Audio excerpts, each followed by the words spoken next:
最好的艺术状态就是，你觉得你会成功，可是你又不可能真正的成功，然后你就在这个可能成功或不可能成功中间，就这样一辈子过去了。啊12, 11, 10, 9, 8, 7, 6.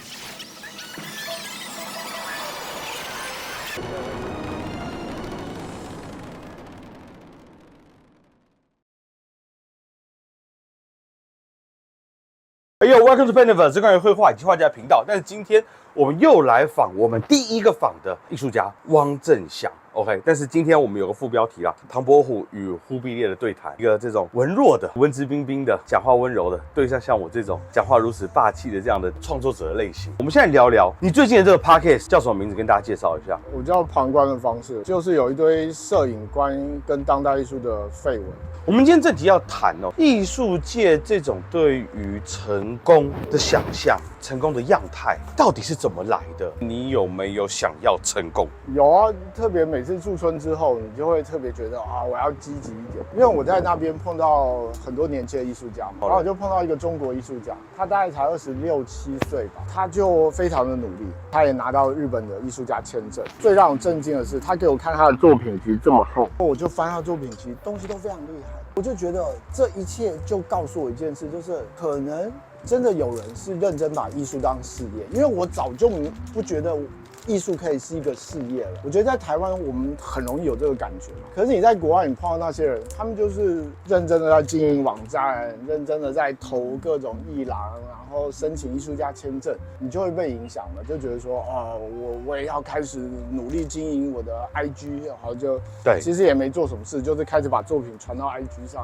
啊。对，在你一路以来的生涯当中，你是怎么跟想成功这个欲望相处？我觉得要分阶段，就是一开始，当然你都是受到一些媒体的影响，看到那些成功艺术家的形象。因为我一开始做摄影啊，我看到的就是那些大摄影家，就会把他们当成成功的榜样。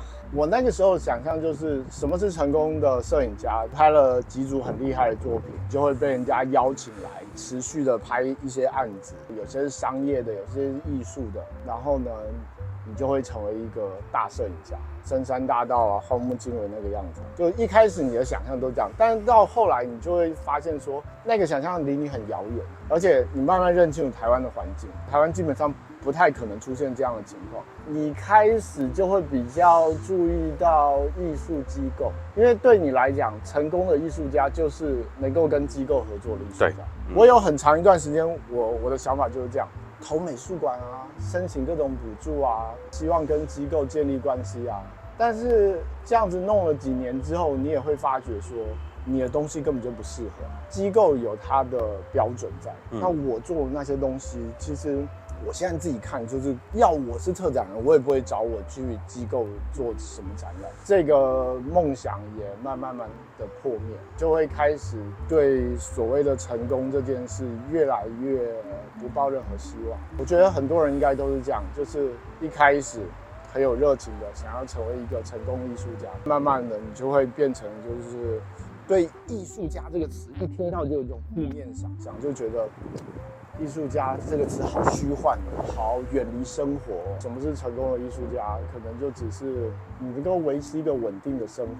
可是这里就有个问题，就是我们在问什么是成功，或者什么是成功的艺术家的时候，我们在问的事情就像是什么是成功的篮球员，或者是成功的拉面师傅一样。我们问什么是成功的拉面师傅，或是成功的篮球员，那是一个职业，所以这个问题就很明显，就是你怎么在这个职业上做到顶尖。可是你回答，如果什么是成功的艺术家，你可以说我就是在艺术这个职业上做到成功。那这句话到底意思是什么？对啊，因为真的有艺术家这个职业嘛，至少以台湾来讲，我觉得应该是没有。一直以来这个东西都可以说有的有，但是那是个个人的小概率事件。小概率的状况就是它不成为一个体系，你很难说我看到这里有个位置，我的目标就是要到了这个位置，取得一定成就，那你很难说艺术有这样的体系存在。这个问题就变得很 tricky。他简单的回答，可能大家都会说，我希望创作跟生活平衡啊，我能够找到我有兴趣的事情。可是你会发现，这些回答跟艺术没什么关联性。这些回答其实是在讲什么是一个理想的人生状态。到底这个成功的艺术家，这个想象是从什么来的？其实这个专题我在去年刚访你的时候，我就想做，当初是来自你讲的有一篇脱口秀的一篇，脱口秀的人他们讲完了，他们观众是有回应的，他下来就会知道这一场是热还是冷，他有一个很真实的反馈。你感觉艺术家好像其实就是做一做，然后就这样消失掉了。其实我觉得这里面有最大的问题就是观众在哪里，观众是谁？作为艺术家，你究竟在跟谁对话这件事情？你曾经设想过这个事情吗？以前就是很受那种老派的现代主义艺术的影响，就觉得做艺术就是专心做一件很深刻、很伟大的事情，然后艺术就是为了艺术本身。虽然我现在不太有这个想法了，可是我也并没有真的走到像现在大家讲的，你不要一直想你自己啊，你要想的是如何跟社群乃至于整个社会互动、对话。我觉得我没有真的认真想这件事。其实我在艺术的环境当中成长起来，从小美术班，后来读艺术大学。在我眼里，我所看到的是好多个不愿认输的中产阶级子弟，父母投资了他们，他们希望透过艺术阶级跃迁，到了下一个阶级的这种生活。但是到了你我这个岁数的时候，他们会有个很奇怪的分裂感，就是我或许我讲也得了，这 reputation 也都摆那边了，可是呢，然后嘞，前面沉没成本已经下了很大，所以他现在他也不能够认输，退出这个游戏。他才发现，原来他一直设想的那个对话的对象，精英们、熟悉当代艺术的大师们，根本不存在或想的不是同一件事情。我会变成是说，其实我特别在乎我们到底在跟谁对话。如果艺术家本来从头到尾就是在做自己的事情的话，那可以说这种事情本来就跟成功是没什么关系的，因为成功谈的是个社会上的事情。你完全可以觉得你自己是成功的，我完全可以觉得我自己是成功的。想要提升自己阶级这件事，我马上就会想到好莱坞的电影，就是好莱坞的电影拍艺术家，总是让你觉得他们出入上流社会，然后他们自由自在，虽然他们都很任性，然后甚至有神经质，可是你会欣赏那种生命的动力，觉得这些人好像他真正的面对自己，最后这种任性会毁掉他自己，可是我们还是会觉得崇高啊，这是一个精彩的人生。对，我觉得我们很大部分的幻想是来自于这种好莱坞所形塑的艺术家形象，但是很快这个东西你就会发现它不存在。那这个时候继续维持我们的，可能就是现实生活中我们看到的一些艺术家，这个可以让我们维持那个幻想又一段时间，因为你会看到还是有一些成功的艺术家，他们做出不错的作品，跟机构合作，然后在国际间走动，特别是国际这件事情，因为我们时时刻都觉得我们跟国际没有接轨。我之前驻村，有一天我们几个艺术家就在那里聊天，然后我们几个都年纪有点大，都40几，然后我们就在聊什么是驻村最重要的事情。我们结论就是驻村最重要的事情就是留下一张我们几个不同国家的艺术家在聊天的照片，因为这个照片会让大家觉得你好像跟国外的这些有所连接，这就是西方中心嘛。对，就是我们都觉得西方艺术比较好，觉得西方文化比较先进。因为你讲的国际绝对不是说泰国、坦桑尼亚，你讲的国际是 I do have an exhibition in Europe, I do have an exhibition in New York。对，这才是所谓的国际，对台湾人而言所谓的国际。这个就是构成了我们对于成功艺术家很大一块想象。其实如果问很多人，他心中想的成功艺术家，恐怕就是国际艺术家。当然，这跟当代艺术的特性有关，因为当代艺术高度全球化。以前的艺术家可能一辈子就是在他那个小圈圈做他的事情，可是现在我们就会觉得，艺术家你不能只是在某个地方，你必须要有全球知名度，参与全球的双年展、驻村，然后这一切其实都在贴近那个国际化的想象。我不知道读当代艺术的人，他们有没有思考过，比如说马歇尔杜尚到底有没有钱这个问题，或者是博伊斯到底有没有钱这个问题？他们想象成功其实是现代主义带来的成功样态。在你的这个成功的这种想象当中，金钱占有一个怎么样的地位？我觉得这个就是画画跟搞当代艺术很的不同。你们还是会面对厂家，对啊，对，面对市场。但是你看搞当代艺术的人，他们几乎都放弃这一块。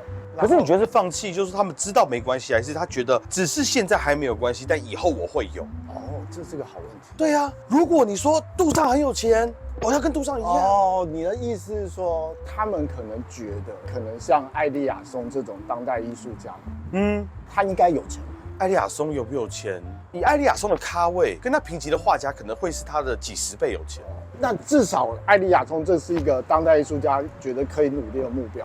你可以举达米安·赫斯特了，阿尼什卡普尔这几位的确是感觉是有钱的，虽然他马上跟英国这个国家伦敦这个城市有一点挂钩。以前还有一点点这个幻想，就是我可能像这些大艺术家一样。虽然不会到很有钱，可是呢，至少有些国际的邀约嘛，你就可以拿到一笔经费，然后维持你的团队。哦，我觉得团队这件事也是当代成功艺术家一个很重要的元素。就你会觉得，我如果拥有一个团队，每天有人帮我申请计划啊，然后投各种补助啊，然后你就觉得哇，这个生活蛮好的。为什么就说我很快放弃这个呢？因为这件事情有条件，就是说你的东西要能够 IP 化。你像达米安·赫斯特或者是艾丽亚松，对，它有一个可辨识的 IP，然后让它在国际黄太阳、红气球这种东西。这当然有高有低啊，有些我们就会觉得说这个有点太文创了，可是有一些确实它东西也不错，可是它也受到这种操作的影响，但那个就离我太远。但你是因为你不想要这么 IP， 或者是说我做不到？那你是觉得他们那个很低？也没有，因为你说艾丽亚松不会很低啊，艾丽亚松蛮厉害的。那种东西的前提就是你得做大装置，才有足够的这个 IP 撑得起来。其实这种东西讲白了，就是你要能撑起世界各地的美术馆。你刚刚讲这个问题，你发现没有？它跟当代艺术有一个很基本的本质不同，是艾丽亚松也好，安妮卡布尔也好，达米安·赫斯特也好，他们的作品虽说是当代艺术，但却充满感官性。他要给你看到黄色太阳，他要给你看到一只鲨鱼。我知道你背后想讲什么，你想讲就是当代艺术家其实在幻想。就是你明明做的事情不是提供感官性这件事，可是你又幻想你能够成为提供感官性的成功艺术家。对啊，完全同意。对啊。你不觉得吗？你所有成功其实都跟感官性是挂钩的啊。这件事情我们不会讨论它的高低，就是说它也是一个需要研究、需要努力的方向。但是我们艺术教育显然不会这么直接的去讲这种东西，就是说，你如何建立起一个 IP。可是我发现日本。他们感觉就比较有，就是我跟日本当地的艺术家聊，他们在学校教的就是建立起你的 IP。譬如说老师可能是做一个金色的猫咪，你就做个银色的，你就类似，你也不要偏离太远。然后你慢慢就可以从老师的这个学徒变成有自己的 IP， 这就一条比较循序渐进的路嘛。等一下哦，你说教是一回事，但是问题是，当代艺术的本质真的是鼓励人再重新再生产这些，还是说他从骨子里面他不是鼓励你做这件事情的呢？某种程度，我们刚刚前面讲的成功的人，或多或少都会在当代艺术界被显得有一点点没那么观念。我觉得现在这个东西有点像大家各自努力。结果我去看台北美术奖，今年我发觉大家还是努力的要提供一个沉浸式的空间，所以大家还是有意识到说我的作品要跟人家在感官上有连接。可是这个东西，我不觉得是学校有真的系统的在教，或者平常我们大家讨论。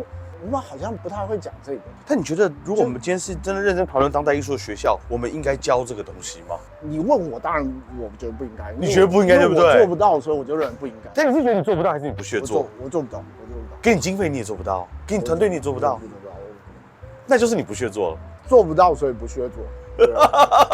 我会有这个感想哦。很早的时候，美术馆说他不太想收绘画，有一个很大的原因是他觉得这跟观众没有互动，他觉得这没有走进生活之中。然后我有一次骑车骑在中山北路，因为我要去北美馆。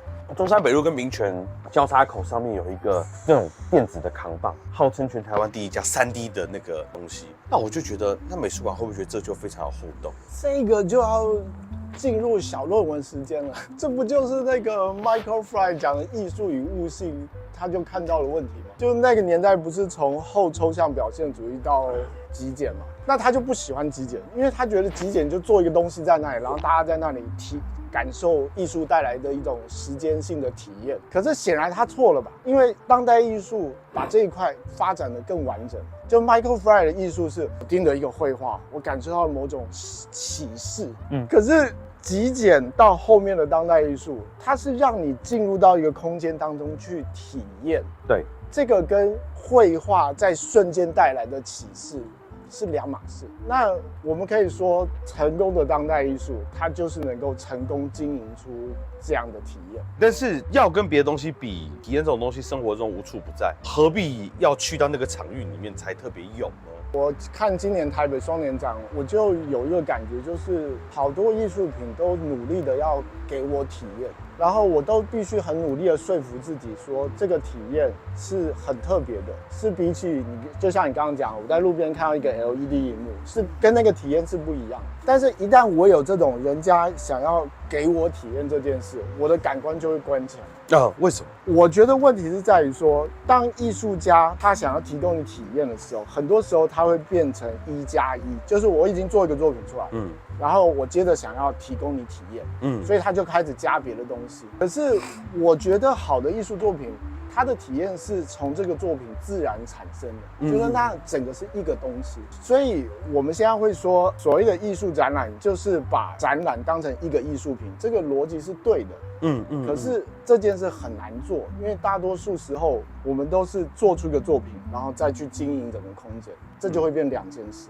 然后我只要看到展览变两件事，我就觉得我的注意力分散，就所谓撑空间嘛。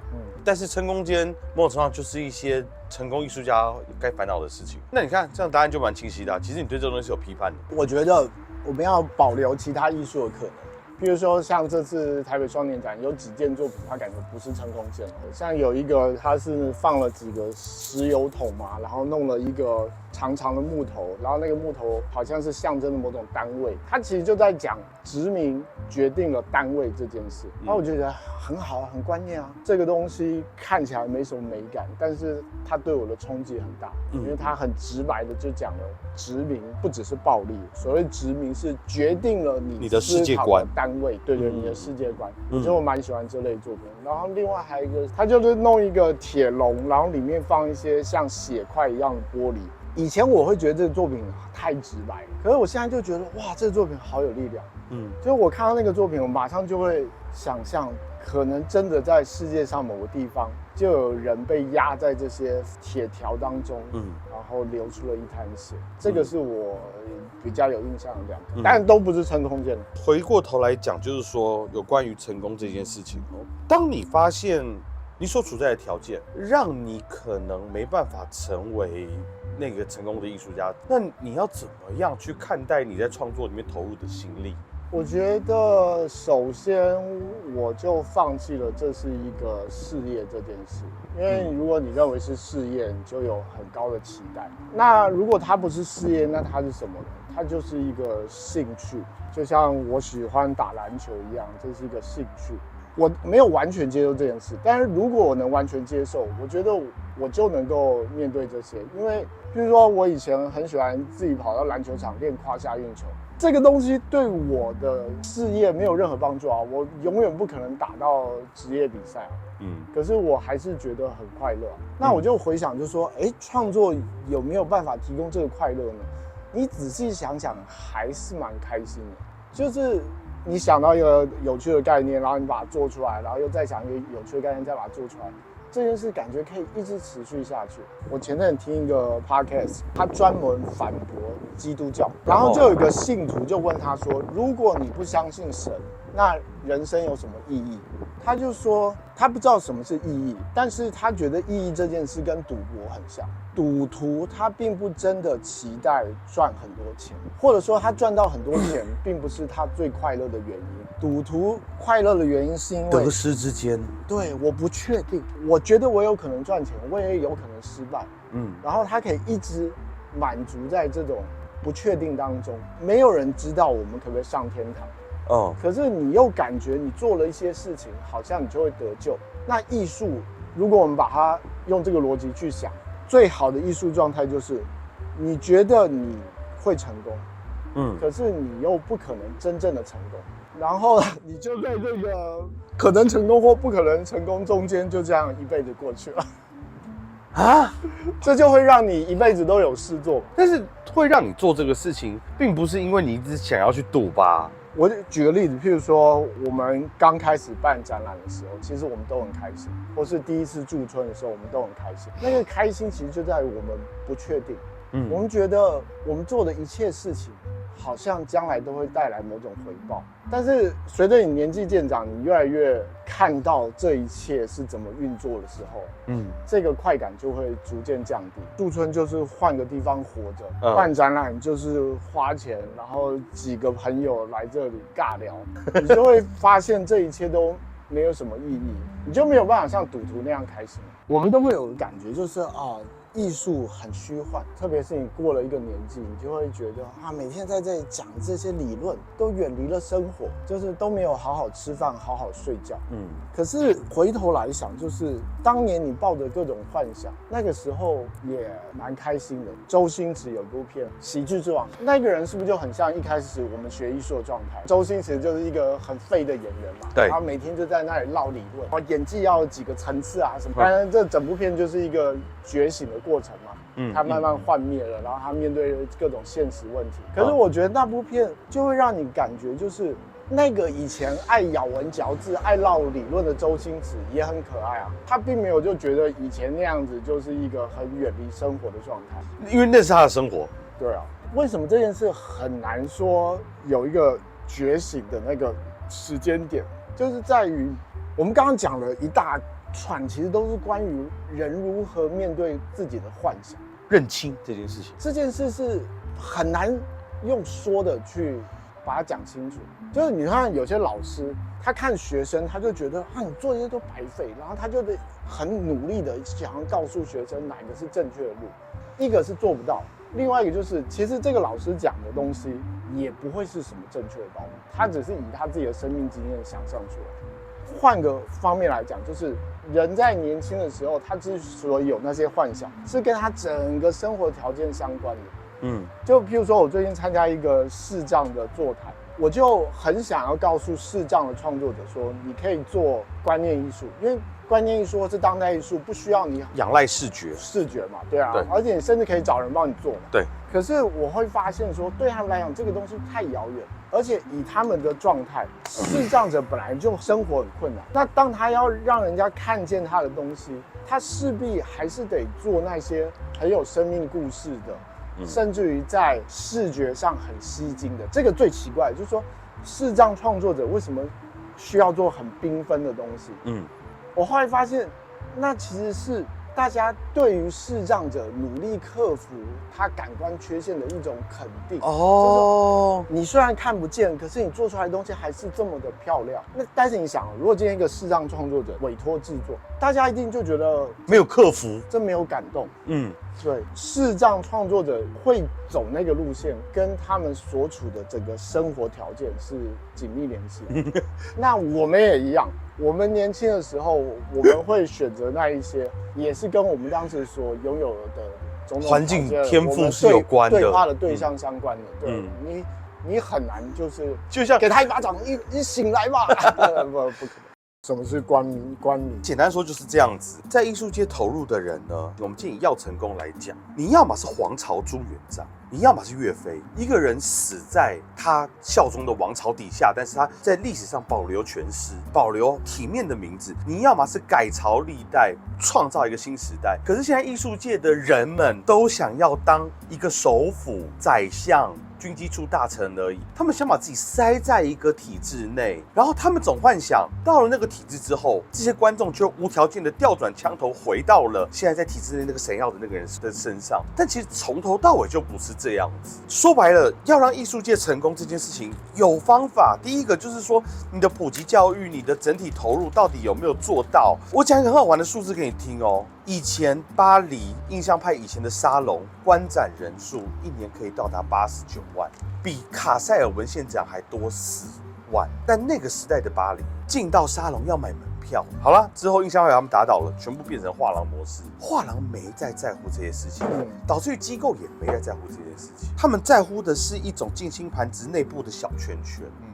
所以艺术家怎么会不能成功？可以成功啊！你觉得泰勒斯成不成功？他是艺术家。蔡依林成不成功？难不成他们是工人吗？现在的当代艺术的工作者，他们太相信机构，而且他们并没有为自己搭设舞台的决心，这才是问题。因为今天就算是 NBA 也要在乎收视率下降，也要改善规则。可是所有的艺术家现在所有的成功指望都变成是一种官僚式的指望。就 Dickey 他说，什么是艺术品？就是被艺术机构收藏的东西。那什么是艺术机构？就是收藏艺术品的机构。对，听起来很荒谬，但是这确实解释了现在当代艺术运作的模式，就是我们要让自己觉得自己是一个艺术家，我们就必须进入到机构。这个机构必须先跟一些大艺术家合作过，它有历史有传统，对，中心化的权威。这一套其实不能说完全没效。因为如果你这一套不相信，你说要自己建立一套新的体系，我就记得以前我采访过伍佰，说，你怎么看摄影界？他就说我就是摄影界，就是说他觉得他自带一个体系。要做到这种事，就是你必须有强大的自信，但大多数人没办法，大多数人他一定要透过机构来肯定自己。可是当我们谈到成功的时候，它代表数量上的稀缺。成功就是几家欢乐几家愁，欢乐的人少，愁家的多嘛。现在的艺术家他们没有发现，他们只是这整个机构的螺丝钉吗？我们就承认，就是说大家都要玩这套机构的游戏。可是机构跟这么多艺术家合作，你就算跟机构合作了1-2次，又怎么样？对啊，你就算参加了双年展，你就算入选了卡塞尔，又怎么样呢？你只是这个艺术长河当中一小片水花而已嘛，水分子了。我那天才听一个台湾的画家跟我讲，就是说大部分的艺廊其实他都跟艺术画家是默契合作。我说默契合作，所以会帮忙干嘛？给你固定档期吗？不会。潜规则会帮你卖作品吗？不会。那这个默契合作是什么？就是当你想要跳槽的时候，你就会很挣扎。我想说，哇，这个完全展现了机构跟艺术家之间、画家之间不对等的关系。就是你什么都没给我，但是我要跳槽，我就心里很纠结。你知道为什么吗？因为在画家心里都暗暗的知道，这个世界上没有人会需要一张画，所以只有艺廊知道有哪些人可能会想要。可以说，在这个前提之下，画家是弱势的。这解释了很多事。不管你是做画家还是做当代艺术，你并不知道真正的需求或是真正的观众在哪，所以我们才会如此重视画廊，如此重视当代艺术权力机构。可是志祥，你觉得我刚刚讲那个没问题吗？因为没有人需要一张画，但难道你就需要看 NBA 才会火吗？那为什么 NBA、MLB 可以形成，但是我们没办法这样子去形塑我们自己的职场环境呢？原因是因为我们没有让大家懂这是件什么事情。对，就是这才是关键啊！虽然艺术不像篮球这么刺激，可是我们确实看到在国外有些人还是能够欣赏。那国内也应该可以有啊，也应该有。那这种人越来越多，艺术家就不会这么的虚无，他至少知道有人在看啊，或者他们在看什么。对，我们先不用谈钱什么，我觉得有人知道他在看什么这件事，对艺术家来讲就很重要了。我觉得这整个问题在于说，大家都只想在这个机制里面拿到他的利益，但他并不知道机制本身也会枯竭。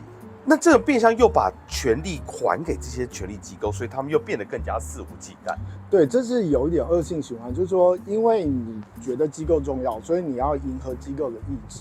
对，那你做出来的东西就可能更只适合机构。我见了一个艺人，他就大概表示说，这个像进台北奖啊，这东西容不容易？我大概说，其实这是有一些潜规则的，这是有一些你喜欢讲的隐微的结构、隐微的审美，有些考古题，我们现在这样讲，去考古题。他说他考古题，那我就说，其实你没有发现吗？考古题这种东西，它就是一个很正常的事情。比如说以前的歌曲，以前华人的 R&B， 我们从陶喆、张志成，然后周杰伦，然后一路听过来，王力宏，他都是歌词前面先一段所谓的叙事，比如说遇到了谁，然后怎么样，然后最后在副歌的时候呐喊出来，把那个感受上加强。这种考古题循环往复，不断的到现在。你到国外，你看人家老外听歌是把音乐当背景音乐，乐、改变气氛的东西在用。但是在华人的语境里面，音乐是为了讲出我们无法讲出的情感，就我们的音乐是一封一封情书，在压抑之下所形成的这种东西。我说这就是考古题啊，可是华人乐曲的考古题是真实存在的社会诱因，可是今天权力机构所搭建的考古题，很多时候它的来源就非常的不浪漫哦，政府预算、意识形态，我不知道你自己怎么看这种考古题这种事情。我们当然不可能真的改变这个生态，因为这个生态也不是完全每个道理。讲那个考古题，我会把它称之为所谓的 convention。艺术圈有一套惯例，展场如何布置，处理什么议题但是台湾的环境会让这个惯例，就是当你年纪越来越大，你会觉得这个惯例越来越强大，某种程度上也造成了你某种很激愤的心理，就觉得我这些东西跟我完全无关，我就常有这种心态。你会觉得有一个巨大的什么跟你完全不一样，这也未必是健康。我觉得这都是台湾特殊的生态造成的，就是我们这个池子毕竟比较小，所以你很容易去察觉到一些惯例是如何运作。那我觉得唯一解决这个方法就是说，你得意识到，就是说不只有这套惯例，就是世界各地有好多好多的惯例。就是你刚刚讲的，其实没有一个所谓的统一的艺术圈。世界上有千万个圈子。当你感觉到这件事的时候，你可能就不会这么的有这么过激的反应。我问你就是说，当你看到这些事情，你要如何避免自己成为一个 cynical 的人，一个一切都抱持怀疑论的人？虚不虚无这件事情，要端看你自己怎么去看待你所在做的这个事情。我会知道我在画画的时候，我回答了什么我想要问的问题，我克服了什么我想克服的难关，这真的是我所在乎的。但是我绝对不会把这个意义跟社会世俗的成功有所连接。你觉得我会傻到会认为说，买我画的、喜欢我画的人真的会了解我的画吗？不，那是他们的事情。我也不会认为，你看，就是因为我画得好，所以我很成功的达到什么观众。我觉得当你这些东西回到了自己的感觉的时候，它有一种内在性的时候，你就不会有这种虚无或怀疑。就像你知道现在这种怀疑感情的啊，怀疑这世界上的恋情啊，是不是都荷尔蒙作祟的这种人啊？你说他自己在家打不打手枪？他在家会打手枪的原因是因为这个东西对他来讲内在的快乐。我是拿这种东西来让我自己去创作的。对啊，对，我同意。我觉得这个就是我们常听人家讲，就是说艺术家不能骗自己，艺术家骗自己就一切都毁。当你想到了一个东西，你觉得这个点子好棒，这种东西很实在嘛，你就会觉得很开心。我做创作其实就是为了这件事，所以我现在都直接用 AI 去生成展览图片。因为我觉得要办展太困难了，而且我做一个搞观念艺术的人，干嘛那么执着一定要办展？我就对，你讲到一个重点，这样讲，展览是个舞台，你今天喜欢唱歌，没有舞台你是不是也能唱？如果这件事情对人讲有内在性，因为我们隐隐当中觉得办展跟机构有关系，就是为什么大家都会说你在网络办展是没价值，你一定要实际办一个展，因为实际办展代表你跟空间取得了一个合作关系，你占据了一个文化资本。所以我们会那么重视一个人能够在美国、在法国办展览，不完全是因为那个作品，而是因为那个地方，对啊，有个象征意义。其实这又回到机构这件事，办展等于跟机构产生连接。你知道台北奖，如果你进去的话，他大概会给你一个礼拜布展。我是个画家，我是全场最快布完展。我觉得我意识到一件事情，我的作品是在这个美术馆以外就做好了，而其他人布展的时候才在做作品。对，可是那所以没有展，他们就没有作品了吗？你这样讲就是两种创作模式了。我觉得对很多当代艺术来讲是这样没错，他们是以展场设想他们作品发生的单位。对，所以没有展览，其实就没有作品。比如说我没有展览，我会画画，我还是画，我一天不画，我手会痒，我很难过啊。那如果你今天作为当代艺术家，没有展览你就心慌乱如麻，然后没有展览的时候，你不是在家一直在想展览，或者是一直在想案子，那你的内在心到底在哪里？所以观念艺术是有价值的。虽然现在讲到观念艺术就觉得很老派，可是他们问的问题很根本啊，就是说为什么艺术要在一个实体空间中发生？你不能大家都展创作论述啊。就这个作品想完即做完嘛？对啊。我觉得是这个成功的幻想，某种程度上是在蚕食人们对于创作当中的这种快乐。对，我现在知道你的意思了，就是说其实我们不是很激进的要批判什么，我们只是想要让艺术活动回到它本来就是这个样子，你为什么要把它加了很多东西，然后去把它想象成不是这个样子？所以如果回到艺术活动很基本的状态，你有了一个好的想法，你在创作过程中得到快乐，这些东西才是艺术最核心的部分。对啊，这一年当中你做了哪几件你觉得真的是很棒？然后就是这边做啦，我就是找了那个我在全联买了乌克兰的饼干，我就发现上面有到期的时间，然后我就陷入了一种感伤的情绪，就觉得这个饼干到期的时候，不知道战争会不会结束。饼干到期的时候就不能吃了，所以你对，所以我就帮每个饼干拍一个拍立得，然后把日期写上去，就放上去。我为什么满意这个作品？就是我觉得我那个操作是对的，那个操作跟我的感伤是合在一起的。就是说这个感伤本身没什么，就是大家看到战争都会有这种感伤。可是我把饼干拍立得，然后放在饼干上，然后就丢在展场里面。我觉得这件事是跟我的那个感伤的情绪是合而为一的。就是当我发现有一个作品，它里面一切的元素都是合在一起的时候，就是只是一件事的时候，我就觉得对了。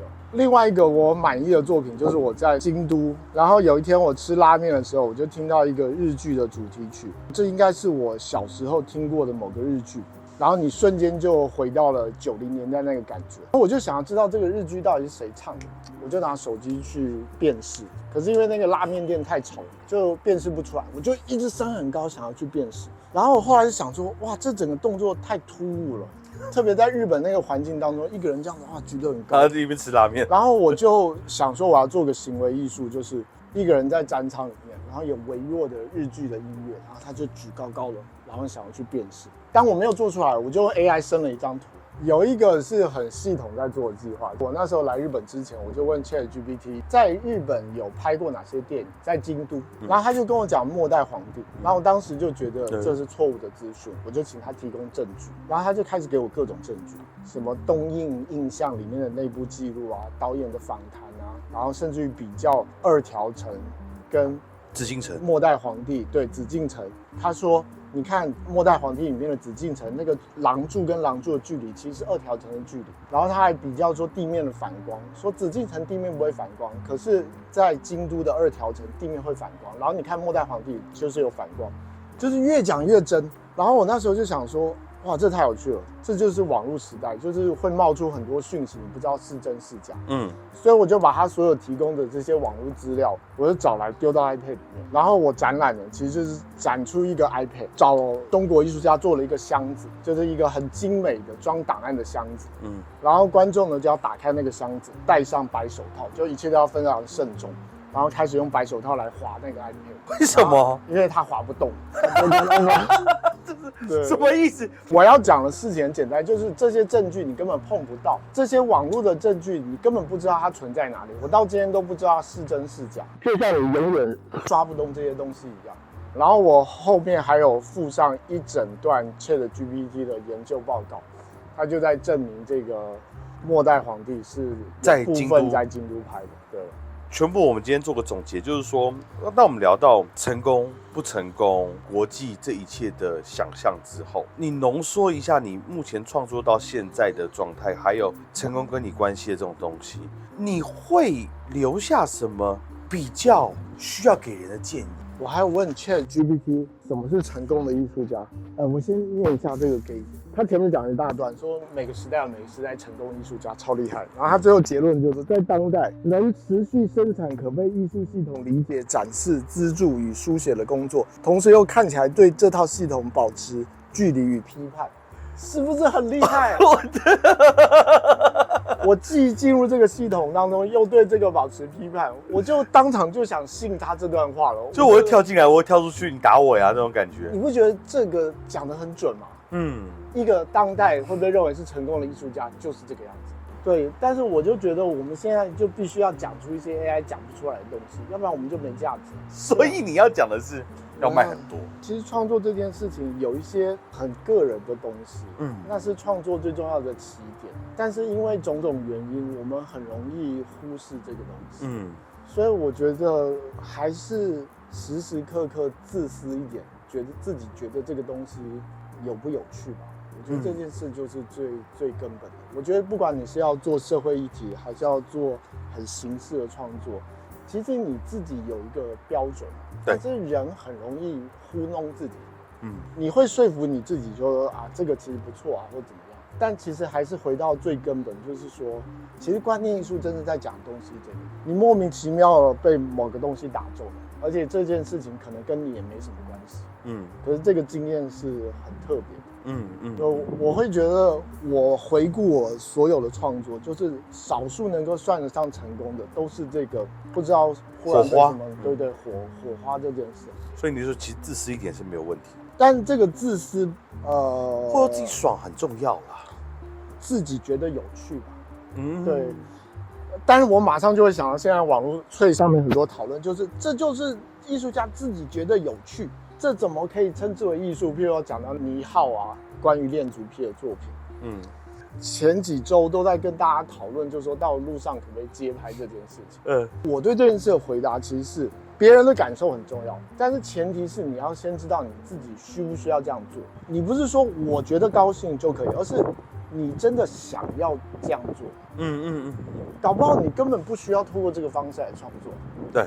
或者是你真的需要透过这个方式来创作，那你就想清楚，这是我要用的方式。对 ，OK， 但是还是啦，就是说自己作为自己第一个观众，如果当代艺术本身跟成功其实已经没什么关系了，那对于自己的那种爽感，还是必须要被在乎。天啊，我又想否定自己的意见，就是说，靠背。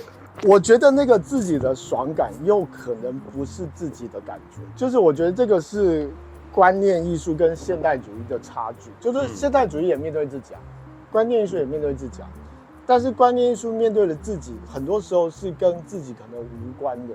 我们自己的感觉很有可能是被建构的，是人家灌输的，对，就让你觉得这个东西很深刻，很怎么样。所以当我说要面对自己的时候，其实更准的讲法应该是面对一个莫名其妙的感觉，然后那个感觉对你来讲是重要的。就我觉得可能创作的起点恐怕是这个吧。